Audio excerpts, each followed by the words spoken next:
the other thing that you shared about a network, you had your mom there, you know. It sounds like it was really helpful to have people that you could rely on to help you share that burden of being able to deal with the children since they were so young in age. So having a network of supporters. I know this goes into the next question though, because while I had that support, Okay. um, I had my mom there and other support network. I was not telling people what was going on. So I didn't know who I could tell this stuff to. And so it was a really heavy burden to try to need help, but not be able to tell the details of why I needed the help. Um, you know what I mean? Yeah. I didn't even I've had all home births, and I didn't even tell my midwife. So that was something that I would completely do over again. But it was a very um, unnatural. I'm you don't know me very well yet, but I'm a very transparent person. I have no secrets. I've never had secrets in my life. And so to feel like this was all just such taboo, horrifying information that I didn't know how to share with others was a really heavy burden, almost unbearable burden. Mm. Yeah. Oh, so it sounds like, one of the hardest things to cope with during this time is not only the having to hold the secret and keep it away from everybody. You were kind of isolated, right? That you only could actually shoulder all of this on you. And that had to be really difficult to It keep that all was in, to manage everything. it was awful. We were very active at our church. I was very active in my church, and so people thought that we had the most blissful marriages. And I led young mothers Bible studies. It was very, it felt duplicitous. I felt like I was living in a facade. It was just so unnatural for me. It just, I wanted to scream from the mountaintops. Oh my gosh, you guys, I'm going through the most difficult crisis of my life. Help! It's just, and so, yeah, that was a hard thing to cope with. Yeah. You know, one of the things that came up in my mind as you were sharing is that it's almost like because you were put in this position where you felt you had to hold a secret, that you were almost in collusion with it, right? Or complicit in the deception. He deceived you, and then now because it goes against your normal bent, right? Where you didn't have secrets, but then now you're forced to actually do that. You're asked to live this life of not being transparent and not being who you are.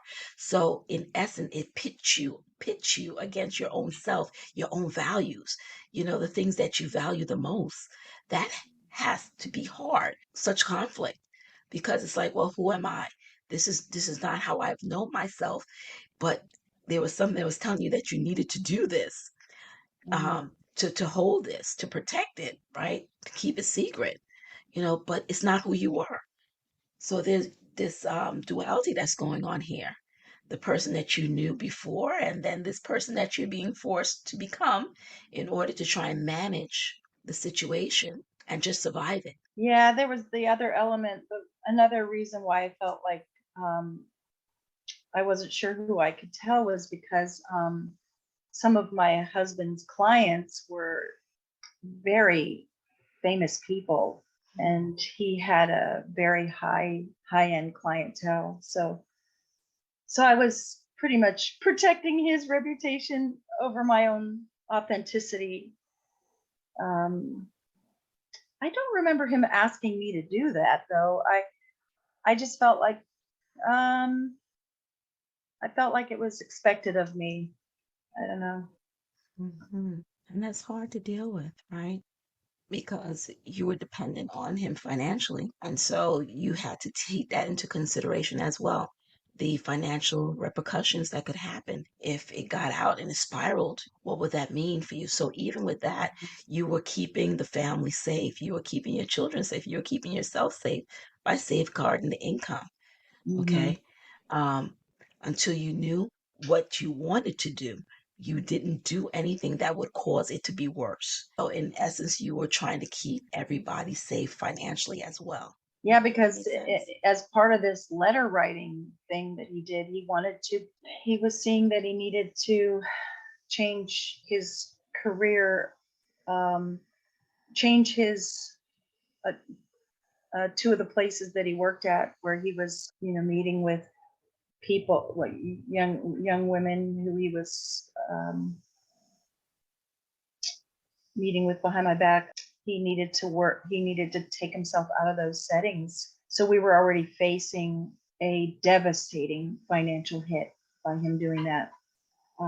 Huge, like ship sinking amounts of money that he and I just felt really like I wanted to support him in what was appearing to be a genuine desire to change. So I was willing to support that and encourage him as the ship sank financially. So yeah, so to contribute to that by creating a gossip chain Mm. that could have gotten to some of his other clients that he was going to keep could have been even more disastrous. But, yeah. Oh, yeah, yeah. That's a lot. Mhm. Yeah. Just want to check in. Are you okay to Yeah, continue? I'm good. I'm good. Yeah. Yeah. Okay. Yeah, Yeah. it's hard to recap these things, but it's good. I'm good. Thank you. Okay. You're welcome. Okay. So the next question up was, um, maybe given 5 simple things that a partner can try, to make sure that the baby does not have the trauma from the situation. I loved it when you shared earlier that your third child, even though you found out about his betrayal trauma in that letter 8 weeks into the pregnancy, and that you were still dealing with it at 6 months, your child, your daughter, did not come out with the trauma symptoms or issues, that she's a light. That's how you described her, that she's a light in the family, a light, in the world. So what are some simple things that you might suggest for a partner who's going through this, who also wants to try and make sure that their child does not go through the trauma in the womb like that, right? And that they come out happy and healthy, and that they too can be a light. Well, I think this may be a little bit going too deep, but I think that the man probably just needs to, at the very root of what's best for that baby in the womb, is to realize that allowing himself to be honest with himself and with his wife, not letting anybody tell him that he should withhold truth from his wife. Women are stronger than we realize. Pregnant women, you know, historically, and more so now than ever, pregnant women are pathologized and they don't realize how strong we can be in our bodies while we're pregnant. The integrity abuser, I'm not sure what to call that. I mean, Um, the man, the husband. the sex addict. Okay, the sex addict. With all due respect, the sex The addict. sex addict or the abuser, Yes, the betrayer.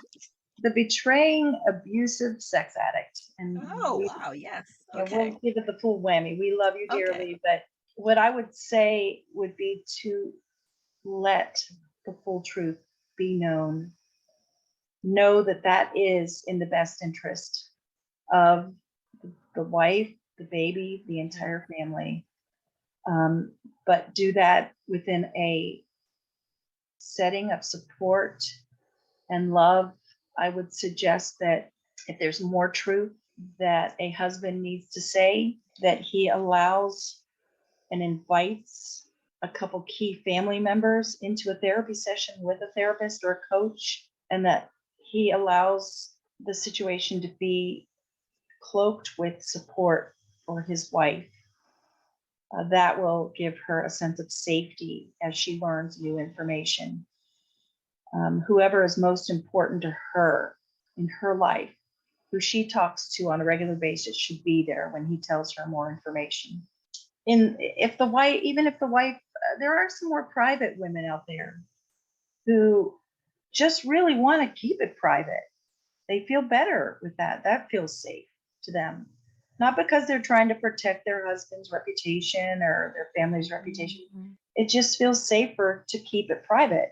I think the husband should be probing into that a little bit more to almost encourage her to have more support, encourage her to tell 2 or 3 people in her circle about what he has told her, even if she doesn't feel like she wants to. He should be encouraging that. Of course, it goes without saying, but I guess number 3 would be do whatever it takes to stop the sexual acting out, the abusive behaviors, the lying, the gaslighting. Get whatever help you need to stop that once and for all. You can change. You can change the path of your life right now. This baby, your other children are depending on you to make this life change so that your legacy becomes one of incredible work that you did on their behalf to change the direction of your life and your family's life. Change. Stop it. Stop it right now. Make it so that you are a safe haven for your family, a center for peace, the place, the safety net, like Minwala talks about, the safety net for your wife and family, for the community, for the church, for your friends, for your grandchildren.